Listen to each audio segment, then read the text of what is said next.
TPMP, les excuses de Mathieu Delormeau à Karine Le Marchand pour avoir été de mauvaise foi. Mardi soir en direct sur C8, l'animatrice de M6 a réglé ses comptes avec le chroniqueur de Touche pas à mon poste, qui s'était montré très critique à son égard ces dernières années. Invitée pour faire la promotion du nouveau numéro d'Une ambition intime avec Franck Dubosc, Karine Le Marchand a profité de sa venue sur le plateau de Touche pas à mon poste, mardi soir pour parler en face à face avec Mathieu Delormeau. Une mise à plat que les deux animateurs ont accepté de faire publiquement, d'un commun accord, après s'être entretenus en privé une semaine auparavant.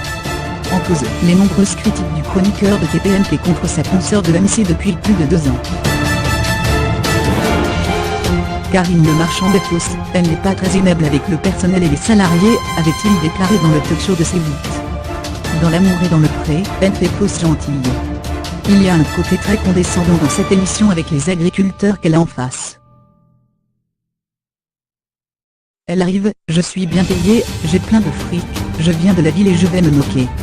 C'est ce que je ressens, avec Une ambition intime, elle s'est lancée dans un domaine qu'elle maîtrise mal, elle n'est pas journaliste politique, elle ne s'est pas rendue compte de ce à quoi elle jouait, et elle est victime du bus qu'elle a voulu faire.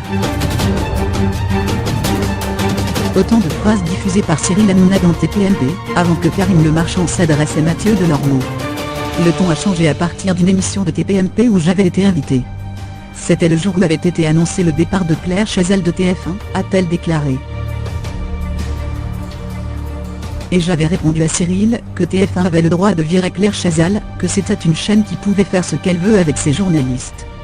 C'était mon opinion. Mais à partir de ce moment-là, je suis devenu l'objet de ta détestation. Tu as inventé des choses sur moi. Tu as le droit de ne pas aimer ce que je fais, tu as le droit de dire ce que tu veux contre moi, mais tu n'as pas le droit d'inventer des choses. Et d'expliquer qu'elle avait laissé glisser ses critiques parce qu'elle s'en fichait.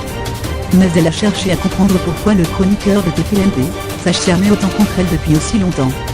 Quand on déteste à ce point une personne, cela veut dire que j'ai touché ton cœur, a-t-elle poursuivi. Quand tu parles de Claire Chazal, tu dis toujours qu'elle est comme ta mère. Et je sais tu as perdu ta mère. Je pense que tu as fait un transfert, tu t'es focalisé sur moi à cause de ce que j'ai pu dire sur Claire Chazal. Une explication que Mathieu Delormeau a reconnue être valable. C'est vrai, je suis très amie avec Claire Chazal.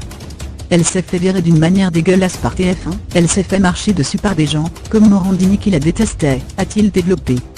C'est une femme qui a un certain âge et qui ne méritait pas ça. Elle a été très touchée par tout ça, et que l'on parte avec 2000 ou des millions d'euros, on peut tout de même mal le vivre. Et ce jour-là, tu as dit à l'antenne que plein de gens se faisaient virer tous les jours, sans qu'on en fasse tout un drame. Je reconnais qu'après ça, j'en ai fait une affaire personnelle. L'animatrice de M6 a reproché à Mathieu Delormeau de ne pas avoir privilégié une réaction transparente sincère à son égard. Tu aurais tout à gagner à parler davantage, avec ton cœur plutôt que de faire des fixettes sur les gens. Tu serais plus humain et tu passerais moins pour un con, lui a-t-elle dit. Parfois, tu es dans une caricature de toi-même. Et à son interlocuteur de reconnaître son erreur, sa mauvaise foi par moment et de lui présenter ses excuses.